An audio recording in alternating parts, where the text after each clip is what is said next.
नमस्कार दोस्तों, स्वागत है आपका आज के मुख्य समाचार में, जिसमें सबसे पहली और बड़ी खबर में आपको बताएंगे कि लद्दाख के विवादित क्षेत्र में भारत और चीनी सैनिकों के बीच फिर हो सकता है टकराव। बोली सेना, हर चुनौती के लिए हैं हम तैयार। दूसरी ब्रेकिंग न्यूज में जिक्र होगा कि पाकिस्तान का पानी बंद करेगा भारत, भारत सरकार ने जारी कर दिया है नोटिस। तीसरी ब्रेकिंग न्यूज में जिक्र होगा कि दुश्मन पर कहर बनकर टूटेगा भारत का हाइपरसोनिक हथियार, 12,000 किलोमीटर पर आवर की स्पीड।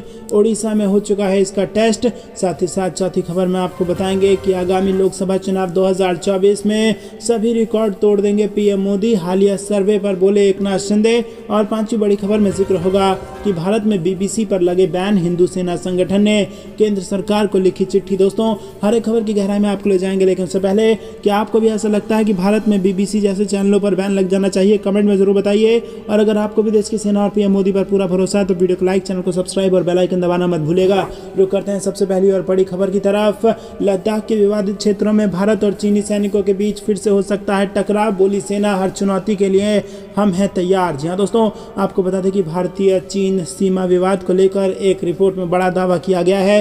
सीक्रेट रिपोर्ट ने चीन के मंसूबों को बताया और साथ ही दावा किया कि लद्दाख में भारत को टकराव के लिए तैयार रहना होगा। रिपोर्ट की माने तो इस क्षेत्र में चीन की तरफ से लगातार अपनी मिलिट्री तैयारियों को मजबूत किया जा रहा है। भारत के टॉप पुलिस ऑफिशियल्स की एक मीटिंग में भेजी गई रिपोर्ट के हवाले से कहा गया है कि दोनों ही देशों में टकराव बढ़ सकते हैं। रिपोर्ट के अनुसार पूर्वी लद्दाख में चीन सैन्य ढांचे का तेजी से विकास कर रहा है। भारत चीन सीमा तनाव के बीच पूर्वी कमान के general officer commanding in chief RP Kalita ने कहा है कि सिक्किम और अरुणाचल प्रदेश दोनों में स्थिति अभी स्थिर है, लेकिन सीमाओं के परिसीमन की अनुपस्थिति के कारण कुछ भी स्पष्ट नहीं कहा जा सकता। दोस्तों, रुक करते हैं अगली ब्रेकिंग न्यूज की तरफ। पाकिस्तान का पानी बंद कर देगा भारत, भारत सरकार ने जारी कर दिया है नोटिस। यह दोस्तों, भारत सरकार ने सितंबर 1960 की सिंधु जल संधि में संशोधन के लिए पाकिस्तान को नोटिस जारी किया है। भारत सरकार ने कहा है कि पाकिस्तान की सभी गलत कार्रवाइयों ने सिंधु जल संधि के प्रावधानों और उनके कार्यान्वयन पर प्रतिकूल प्रभाव डाला है और भारत को इंडस वाटर ट्रीटी के संशोधन के लिए नोटिस जारी करने के लिए मजबूर कर दिया है। सूत्रों के मुताबिक भारत सरकार ने पाकिस्तान की हरकतों पर कड़ी नाराजगी जताते हुए ये भी कहा है कि पाकिस्तान के साथ हुई जल संधि को अक्षरशः लागू करने का भारत दृढ़ समर्थक व जिम्मेदार साझेदार है, लेकिन दूसरे पक्ष से ऐसा नहीं हुआ। भारत सरकार ने कहा कि पारस्परिक रूप से एक मध्यस्थ रास्ता खोजने के लिए भारत द्वारा बार बार कोशिशों करने के बावजूद पाकिस्तान ने 2017 से 22 तक स्थायी सिंधु आयोग की 5 बैठकों के दौरान इस मुद्दे पर चर्चा करने से इनकार किया है और ऐसी वजहों के चलते अब पाकिस्तान को नोटिस जारी किया गया है। दोस्तों, रुक करते हैं अगली ब्रेकिंग न्यूज की तरफ। दुश्मन पर कहर बनकर टूटेगा भारत का ये हाइपरसोनिक हथियार, 12,000 किलोमीटर पर आवर की स्पीड। ओडिशा में हो गया इसका टेस्ट। जहां दोस्तों, भारतीय रक्षा अनुसंधान एवं विकास संगठन ने शुक्रवार यानी 27 जनवरी 2023 को उड़ीसा तट के पास हाइपरसोनिक टेक्नोलॉजी डिमॉन्स्ट्रेटर व्हीकल का परीक्षण किया। टेस्ट में क्या नतीजे आए उसके बारे में किसी तरह का खुलासा नहीं किया गया है, लेकिन आपको बता दें कि आखिर ये हथियार क्या है। भारत पिछले कुछ सालों से हाइपरसोनिक हथियार पर काम कर रहा है और इसकी टेस्टिंग भी कर चुका है। डीआरडीओ ने मानव रहित स्क्रैमजेट का हाइपरसोनिक स्पीड फ्लाइट का सफल परीक्षण साल 2020 में किया था। दोस्तों, करते हैं अगली ब्रेकिंग न्यूज की तरफ। आगामी लोकसभा चुनाव में सभी रिकॉर्ड तोड़ देंगे प्रधानमंत्री मोदी, हालिया सर्वे पर बोले एकनाथ शिंदे। जी हाँ दोस्तों, दरअसल दोस्तों आपको बता दें कि आगामी लोकसभा चुनाव को लेकर एक मीडिया एजेंसी की ओर से किए गए हालिया सर्वेक्षण से जुड़े सवाल पर शिंदे ने सीधा जवाब दिया और उन्होंने कहा कि आगामी आम चुनाव में प्रधानमंत्री नरेंद्र मोदी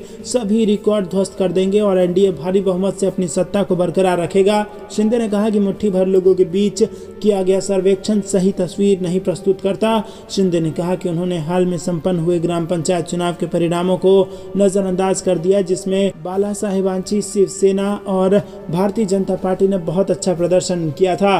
वहीं दोस्तों, शिंदे ने कहा कि राजनीति में 2+2 हमेशा 4 नहीं होता। महाराष्ट्र की महाविकास आघाड़ी सरकार गिरने को लेकर शिंदे और अन्य 39 विधायकों के संदर्भ में शिवसेना अध्यक्ष और पूर्व मुख्यमंत्री उद्धव ठाकरे ने गुरुवार को आरोप लगाया था कि धोखेबाजी और पालाबदल से शिवसेना और महाराष्ट्र की बदनामी हुई है।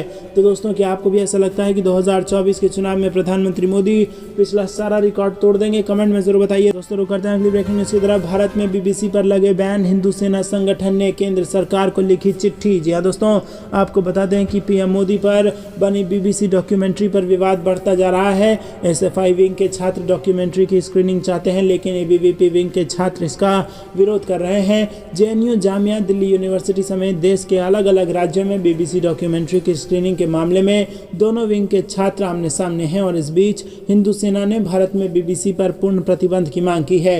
हिंदू सेना की ओर से राष्ट्रीय अध्यक्ष विष्णु गुप्ता ने कहा कि गृह सचिव अजय कुमार भल्ला को पत्र लिखा है और केंद्र सरकार से भारत में बीबीसी पर बैन लगाने की मांग की है। दरअसल पीएम मोदी पर बनी बीबीसी डॉक्यूमेंट्री पर देश भर में हंगामा हो रहा है। मंगलवार के जेएनयू छात्र संघ ने बीबीसी डॉक्यूमेंट्री की स्क्रीनिंग रखी थी। जेएनयू छात्र संघ ने दावा किया था कि प्रशासन ने इस दौरान बिजली सप्लाई बंद कर दी थी और साथ ही इंटरनेट भी बंद कर दिया था। जेएनयू छात्र संघ का आरोप था कि जब छात्र मोबाइल पर डॉक्यूमेंट्री देख रहे थे, इस दौरान एबीवीपी के कार्यकर्ताओं ने पथराव कर दिया। रुक करते हैं अगली ब्रेकिंग न्यूज की तरफ। गृह मंत्री शाह ने परीक्षा पे चर्चा की, तारीफों के बांधे पुल, बोले यही है मास्टर क्लास। जी हाँ दोस्तों, आपको बता दें कि केंद्रीय गृह मंत्री अमित शाह ने शुक्रवार को पीएम मोदी की परीक्षा पे चर्चा कार्यक्रम की सराहना की और उन्होंने परीक्षा पे चर्चा कार्यक्रम को सेल्फ मैनेजमेंट के लिए मास्टर क्लास बताया। प्रधानमंत्री नरेंद्र मोदी ने परीक्षा पे चर्चा के 6वें संस्करण के तहत छात्रों, शिक्षकों, अभिभावकों और अन्य के साथ चर्चा की और अमित शाह ने कहा कि बातचीत देश के युवाओं के दिमाग को समृद्ध करेगी और उन्हें अपने लक्ष्यों को प्राप्त करने के लिए प्रेरित करेगी। उन्होंने कहा कि समय और तनाव प्रबंधन के समाधान और गैजेट पर निर्भरता को कम करना दक्षता बढ़ाने के नए मंत्र हैं। बता दें कि परीक्षा पे चर्चा कार्यक्रम में पीएम ने कहा कि मेरी भी परीक्षा है और देश के कोटि कोटि विद्यार्थी मेरी परीक्षा ले रहे हैं। मुझे ये परीक्षा देने में आनंद आता है। उन्होंने कहा कि परिवारों को अपने बच्चों से उम्मीदें होना स्वाभाविक है, लेकिन अगर ये सिर्फ सामाजिक स्थिति बनाए रखने के लिए है तो ये खतरनाक हो जाता है। पीएम मोदी ने सलाह देते हुए कहा कि समय प्रबंधन केवल परीक्षाओं के लिए नहीं बल्कि आपके दैनिक जीवन में भी महत्वपूर्ण है। बस अपने काम को प्राथमिकता दें। आप घर में अपनी माँ को काम करते हुए देखिए, उनका टाइम मैनेजमेंट परफेक्ट होता है। दोस्तों, रुक करते हैं अगली ब्रेकिंग न्यूज़ की तरफ। आर्थिक तंगहाली के बीच भी नहीं मान रहा पाकिस्तान, भारत को पानी को लेकर देना पड़ा ये नोटिस। जी हाँ दोस्तों, आर्थिक संकट में घिरे होने के बावजूद पाकिस्तान अपनी हरकतों से बाज नहीं आ रहा है। भारत ने सिंधु जल संधि में संशोधन के लिए पाकिस्तान को नोटिस जारी कर दिया। रुक करते हैं अगली ब्रेकिंग न्यूज़ की तरफ। भाजपा का राहुल गांधी पर पलटवार, कहा सुरक्षा की दृष्टि से नहीं थी कोई कमी, ओछी राजनीति कर रही है कांग्रेस। जी हाँ दोस्तों, भाजपा के राष्ट्रीय प्रवक्ता गौरव भाटिया ने शुक्रवार को कांग्रेस सांसद राहुल गांधी पर पलटवार करते हुए ओछी राजनीति करने का आरोप लगाया। दरअसल राहुल गांधी ने जम्मू कश्मीर के अनंतनाग जिले में सुरक्षा के पर्याप्त इंतजाम नहीं होने की वजह से भारत जोड़ो यात्रा रोक दी और इस दौरान कांग्रेस सांसद ने कहा था कि पुलिस व्यवस्था पूरी तरह धराशायी हो गई है और सुरक्षा का जिम्मा संभालने वाले पुलिस वाले कहीं भी नजर नहीं आ रहे थे। भाजपा प्रवक्ता ने राहुल गांधी और कांग्रेस के आरोपों का खंडन कर दिया। उन्होंने कहा कि ये आरोप बेतुके हैं, ओछी राजनीति की जा रही है। राहुल गांधी और कांग्रेस द्वारा दिए गए बयानों से स्पष्ट होता है कि उनकी यात्रा सुर्खियों में बनी रहे और इसीलिए ऐसे आरोप लगा रहे हैं क्योंकि सुरक्षा की दृष्टि से कोई कमी नहीं थी। उन्होंने कहा कि राहुल गांधी की आदत अनर्गल आरोप लगाने की बन गई है। जो आरोप उन्होंने सुरक्षा एजेंसियों और कश्मीर पुलिस पर लगाए हैं, ये सारे आरोप अनर्गल हैं और इससे प्रतीत होता है कि ओछी और घटिया राजनीति की जा रही है। रुक करते हैं अगली ब्रेकिंग न्यूज़ की तरफ। बंगाल को मिल सकती है एक और वंदे भारत एक्सप्रेस की सौगात, हावड़ा पुरी के बीच फासला हो जाएगा कम। जी हाँ दोस्तों, बंगाल को एक और वंदे भारत एक्सप्रेस की सौगात मिल सकती है। हावड़ा न्यू जलपाईगुड़ी के बाद अब हावड़ा पुरी के बीच एक खास ट्रेन शुरू हो सकती है। सूत्रों की माने तो अगले ही महीने इसकी शुरुआत हो सकती है। हालांकि रेलवे की तरफ से अभी तक आधिकारिक तौर पर इस बारे में कुछ नहीं कहा गया है। बता दें कि इस साल की शुरुआत में ही हावड़ा न्यू जलपाईगुड़ी के बीच वंदे भारत एक्सप्रेस शुरू की गई थी, जो महज 8 घंटे में इस फासले को तय कर रही थी। रुक करते हैं अगली ब्रेकिंग न्यूज़ की तरफ। 2024 में दक्षिण भारत से चुनाव लड़ सकते हैं पीएम मोदी, पार्टी इन 3 सीटों पर कर रही है सर्वे। जी हाँ दोस्तों, लोकसभा चुनाव जैसे जैसे नजदीक आ रहे हैं, सियासी सरगर्मी और चर्चाओं का दौर तेज होता जा रहा है और सियासी गलियारों में चर्चाएं इस वक्त सबसे ज्यादा इस बात की हो रही हैं कि 2024 के लोकसभा चुनाव में प्रधानमंत्री नरेंद्र मोदी दक्षिण भारत के किसी राज्य से चुनाव लड़ेंगे। दोस्तों, रुक करते हैं ब्रेकिंग न्यूज़ की तरफ। खबर की तरफ। दुनिया ने देखी भारत की ताकत, कर्तव्य पथ पर आसमान में गरजे सुखोई और रफाल समेत 45 लड़ाकू विमान। जी हाँ दोस्तों, आपको बता दें कि गणतंत्र दिवस परेड का एक बड़ा रोमांच वायुसेना के जहाज़ों का फ्लाई पास्ट रहा। सुखोई और राफेल जैसे आधुनिकतम लड़ाकू विमान कर्तव्य पथ पर बेहतरीन फॉर्मेशन बनाते हुए नजर आए। भारतीय वायुसेना के 45 विमानों, भारतीय नौसेना के एक और भारतीय सेना के 4 हेलीकॉप्टरों द्वारा एक सांसों को थाम देने वाला एयर शो दिखाया गया। इसके अलावा गणतंत्र दिवस परेड में मोटरसाइकिल प्रदर्शन का शो एक बड़ा आकर्षण रहा। रुक करते हैं अगली ब्रेकिंग न्यूज़ की तरफ। बाबा रामदेव का बड़ा बयान, बोले बलूचिस्तान, पीओके और पंजाब अलग राष्ट्र बनेंगे, पीओके का भी भारत में होगा विलय। जी हाँ दोस्तों, पाकिस्तान के 4 टुकड़े होने की बात कही है योग गुरु बाबा रामदेव ने और कहा कि बहुत जल्द पाकिस्तान के 4 टुकड़े होंगे और वो विश्व के नक्शे पर अस्तित्व विहीन हो जाएगा। और दावा किया कि बलूचिस्तान, पंजाब और सिंध प्रांत के साथ ही पाकिस्तान अधिकृत कश्मीर का भारत में विलय हो जाएगा। इसके साथ ही अदना सा देश बनकर रह जाएगा भारत विरोधी पाकिस्तान। ये कहा है योग गुरु बाबा रामदेव ने। बलूचिस्तान, पीओके और पंजाब अलग राष्ट्र बन भारत में अपना विलय कर लेंगे और पाकिस्तान का कोई नाम लेवा नहीं रह जाएगा। योग गुरु बाबा रामदेव ने पतंजलि योगपीठ में वीरवार को गणतंत्र दिवस समारोह के बाद ये बात कही और वो पत्रकारों से अनौपचारिक बातचीत कर रहे थे। योग गुरु ने गणतंत्र दिवस के मौके पर ऐसा बयान दिया और इसकी चर्चा सोशल मीडिया पर खूब हो रही है। दोस्तों रुक करते हैं अगली ब्रेकिंग न्यूज़ की तरफ। पाकिस्तान के पूर्व पीएम इमरान खान हो सकते हैं गिरफ्तार, सुरक्षा वापस लेने के बाद समर्थकों ने घेर लिया आवास। जी दोस्तों, पाकिस्तान में नया आम चुनाव कराने के लिए लगातार अभियान चला रहे पूर्व प्रधानमंत्री इमरान खान की चाल उन्हीं पर भारी पड़ती दिख रही है। देश के 2 प्रांतों में अपनी पार्टी की सरकारों से इस्तीफा दिलवाकर प्रांतीय असेंबलियों को भंग करवाने का दाव चलने के बाद अब मुख्यमंत्री मोहसिन नकवी के नेतृत्व वाली पंजाब की नई कार्यवाहक सरकार ने पूर्व प्रधानमंत्री इमरान खान और पूर्व मुख्यमंत्री चौधरी परवेज इलाही की अतिरिक्त पुलिस सुरक्षा मंगलवार को वापस ले ली गई थी। और इतना ही नहीं, इमरान खान के लाहौर स्थित आवास पर तैनात खैबर पख्तूनख्वा प्रांत के कमांडो को भी वापस ले लिया गया है। इस बीच देश में इस बात की भी चर्चा है कि पाकिस्तान के पूर्व प्रधानमंत्री को गिरफ्तार किया जा सकता है। बता दें कि पाकिस्तान तहरीक-ए-इंसाफ पार्टी के प्रमुख इमरान खान की सुरक्षा पंजाब प्रांत के वजीराबाद इलाके में पिछले साल नवंबर में हमले के बाद बढ़ा दी गई थी। रुक करते हैं अगली ब्रेकिंग न्यूज़ की तरफ। गणतंत्र दिवस पर पाकिस्तान की साजिश नाकाम, भारी मात्रा में हेरोइन बरामद। जी दोस्तों, गणतंत्र दिवस के मौके पर भी पाकिस्तान अपनी नापाक हरकतों से बाज नहीं आया। हालांकि सुरक्षा कर्मियों ने पाकिस्तान के तस्करों की ड्रग्स भेजने की नापाक साजिश को नाकाम कर दिया। भारत पाकिस्तान की सीमा से सुरक्षा बलों ने बड़ी मात्रा में मादक पदार्थ बरामद किए हैं। सीमा सुरक्षा बल ने पंजाब के फिरोजपुर में सीमा पार से भेजी गई लगभग 3 किलो हेरोइन को जब्त कर लिया है। बीएसएफ की तरफ से ये जानकारी दी गई है। बीएसएफ ने बताया कि 26 जनवरी को तड़के सुबह पंजाब के फिरोजपुर जेल में घने कोहरे के बीच सीमा पर तैनात सतर्क सीमा सुरक्षा बल के जवानों ने टिंडीवाला गाँव के पास पड़ने वाले क्षेत्र में अंतर्राष्ट्रीय बॉर्डर ट्रैक पर मानव पैरों के निशान देखे और इसके बाद इलाके की तलाशी के दौरान जवानों ने पीले चिपकने वाले टेप से लिपटे 3 पैकेट बरामद किए। दोस्तों रुक करते हैं अगली ब्रेकिंग न्यूज़ की तरफ। कंगाल पाकिस्तान को झटके पर झटका, पाताल में पहुंचा रुपया, अमेरिका से गिड़गिड़ाई शहबाज सरकार। जी हाँ दोस्तों, कंगाल पाकिस्तान को अब एक और बड़ा झटका लगा है। डॉलर के विनिमय दर पर लगी अनौपचारिक सीमा के हटने के बाद डॉलर के मुकाबले रुपए की कीमत पाताल में पहुंच गई है। पाकिस्तान में अब $1 के लिए 255 रुपए देने पड़ रहे हैं। ये जुलाई 2022 के बाद पाकिस्तानी रुपए का सबसे खराब प्रदर्शन है। इस बीच पाकिस्तान अंतर्राष्ट्रीय मुद्रा कोष के ऋण की शर्तों को नरम करने के लिए अमेरिका से मदद की गुहार लगा रहा है और आईएमएफ ने $300 अरब के टैक्स बढ़ाने के लिए कहा है। पाकिस्तान ने अमेरिकी अधिकारियों से कहा है कि वो अपने प्रभाव से शर्तों को नरम करवाए क्योंकि देश आर्थिक और राजनीतिक दोनों रूप से एक महत्वपूर्ण मोड़ पर खड़ा है। दोस्तों रुक करते हैं अगली ब्रेकिंग न्यूज़ की तरफ। मौसम विभाग से बड़ी खबर, होगी भारी बारिश, पड़ेगी बर्फ। उत्तर भारत के लिए मौसम विभाग ने जारी कर दिया ये नया अलर्ट। जी दोस्तों, उत्तर भारत के ज़्यादातर राज्यों से कड़ाके की सर्दी जा चुकी है। अब दोपहर के समय धूप निकलने की वजह से लोगों को राहत मिल रही है। हालांकि कई राज्यों में बारिश ने भी कुछ मुश्किलें पैदा की हैं। मौसम विभाग ने अनुमान जताया कि आने वाले दिनों में उत्तर भारत के बारिश और बर्फबारी का नया दौर शुरू होने वाला है। मौसम विभाग के अनुसार एक नया वेस्टर्न डिस्टर्बेंस 28 जनवरी से उत्तर पश्चिम भारत में दस्तक देने वाला है। इसकी वजह से मौसम में बदलाव आ सकता है। पश्चिमी हिमालयी क्षेत्र में 29-30 जनवरी को भारी बारिश और बर्फबारी होने के संकेत हैं और इसके अलावा उत्तर भारत के मैदानी इलाकों में भी दोनों दिन हल्की से मध्यम गति की बारिश हो सकती है। कश्मीर के कई हिस्सों में बर्फबारी जारी है, जबकि घाटी में बादल छाए रहने से न्यूनतम तापमान में वृद्धि हुई है। मौसम विभाग के अधिकारियों ने ये जानकारी बृहस्पतिवार को दी है। हालांकि गुलमर्ग में तापमान 0 से नीचे बना रहा। कश्मीर के कई स्थानों विशेषकर दक्षिणी जिलों में हल्की से मध्यम बर्फबारी दर्ज की गई है।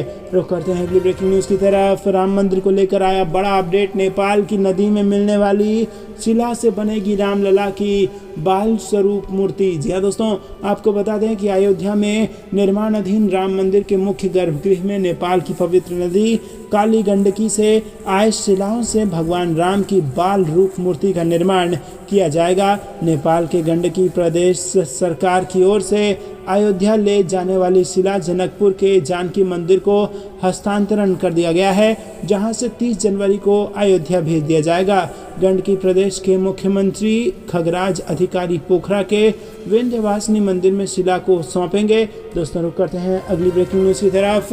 प्रयागराज में बसंत पंचमी पर 32 लाख लोगों ने लगाई मां गंगा में डुबकी। सुरक्षा को लेकर थे कड़े इंतजाम। जी हाँ दोस्तों, आपको बता दें कि माघ मेला के चतुर्थ स्नान पर्व बसंत पंचमी पर गुरुवार को करीब 32 लाख श्रद्धालुओं ने गंगा और संगम में स्नान किया। भोर से ही बूंदाबांदी के बावजूद स्नानार्थियों का संगम क्षेत्र में आना जारी रहा। अपर मेला अधिकारी विवेक चतुर्वेदी ने बताया कि सुबह 4 बजे से शाम 4 बजे तक करीब 32 लाख लोगों ने गंगा और संगम में डुबकी लगाई। सुबह बारिश होने के बावजूद भारी संख्या में श्रद्धालुओं का आवागमन जारी रहा।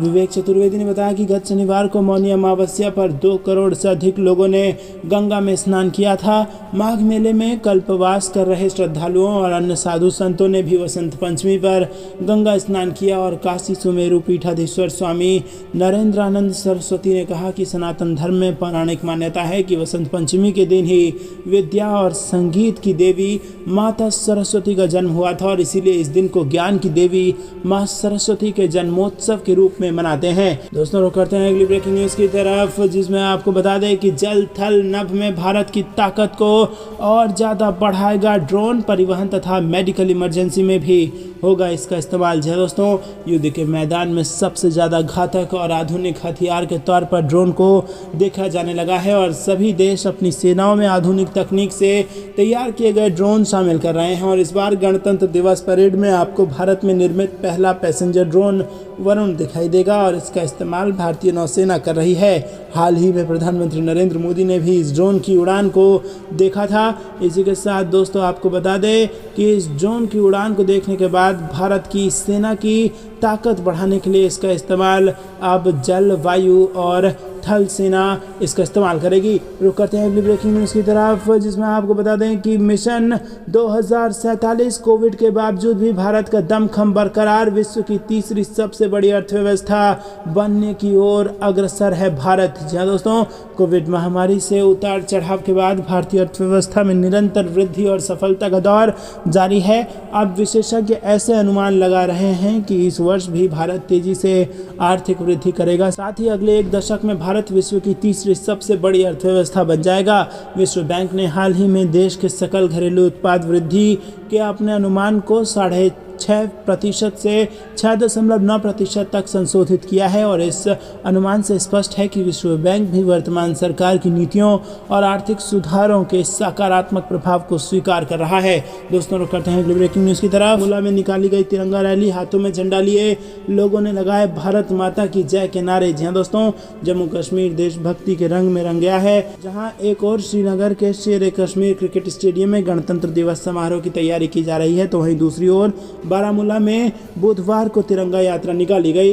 गणतंत्र दिवस से पहले बारामूला में स्थानीय लोगों ने बुधवार को तिरंगा रैली निकाली। वहीं दोस्तों आपको बता दें कि हाथ में तिरंगा लिए भारत माता की जय के नारे लगाते हुए बारामूला में स्थानीय लोगों ने तिरंगा रैली निकाली। कड़ाके की ठंड के बीच घाटी में गणतंत्र दिवस को लेकर काफ़ी उत्साह है, और इसी के बीच बुधवार को ये रैली निकाली गई। गणतंत्र दिवस को देखते हुए जम्मू कश्मीर में अलर्ट जारी कर दिया गया है, और सभी जिलों में सुरक्षा के पुख्ता इंतजाम कर दिए गए हैं। रुक करते हैं अगली ब्रेकिंग न्यूज़ की तरफ। राष्ट्र के नाम राष्ट्रपति का संबोधन बोली हमारे सितारों पर पहुँच कर भी पांव जमीन पर हैं। जी हाँ दोस्तों, आपको बता दें कि राष्ट्रपति द्रौपदी मुर्मू 74वें गणतंत्र दिवस की पूर्व संध्या पर राष्ट्र को उन्होंने संबोधित किया और अपने संबोधन की शुरुआत में राष्ट्रपति ने देशवासियों को बधाई दी और कहा कि 74वें गणतंत्र दिवस की पूर्व संध्या पर देश और विदेश में रहने वाले आप सभी भारत के लोगों को हार्दिक बधाई देती हूँ। जब हम गणतंत्र दिवस मनाते हैं तब एक राष्ट्र के रूप में हमने मिलजुल कर जो उपलब्धियां प्राप्त की हैं उनका महत्व हम उत्सव मनाते हैं। इसी के साथ 74वें गणतंत्र दिवस की पूर्व संध्या पर राष्ट्र को संबोधित करते हुए राष्ट्रपति ने कहा कि हम सब एक ही हैं और हम सब भारतीय हैं। इतने सारे पंथों और इतनी सारी भाषाओं ने हमें विभाजित नहीं किया है बल्कि हमें जोड़ा है, इसलिए हम एक लोकतांत्रिक गणराज्य के रूप में सफल हुए हैं और यही भारत का सार तत्व है। रुक करते हैं अगली ब्रेकिंग न्यूज़ की तरफ। कहीं श्रीलंका की तरह ना भाग जाएं पाकिस्तान के प्रधानमंत्री। जी दोस्तों, पाकिस्तान में बन रहे हैं श्रीलंका जैसे हालात। पेट्रोल पंप पर लंबी कतारें लगनी हो चुकी हैं शुरू। आर्थिक बदहाली से जूझ रहे पाकिस्तान के हालात अब श्रीलंका जैसे नजर आ रहे हैं। पाकिस्तान की राजधानी इस्लामाबाद सहित खैबर पख्तूनख्वा प्रांत में कई फिलिंग स्टेशनों पर कारों और मोटरसाइकिलों की लंबी कतारें देखी गई। पाकिस्तान स्थित डॉन अखबार की खबर के मुताबिक ये संकट तेल कंपनियों द्वारा कम आपूर्ति के कारण और गहराया है। पेट्रोल डीलरों का कहना है कि प्राइवेट बैंकों द्वारा पेट्रोल आयात करने के वास्ते ऋण पत्र जारी करने में काफ़ी देरी हुई है और इसके चलते कंपनियां पेट्रोल आयात नहीं कर पाई हैं। यही वजह है कि इन कंपनियों ने पाकिस्तान के कई प्रांतों में पेट्रोलियम उत्पाद की आपूर्ति में कटौती की है। पेशावर में ड्राइवरों ने कहा कि शहर के अधिकांश पेट्रोल पंप बंद हैं। इस बीच पाकिस्तान स्टेट ऑयल के स्वामित्व वाले फिलिंग स्टेशनों पर पेट्रोल की बिक्री जारी है।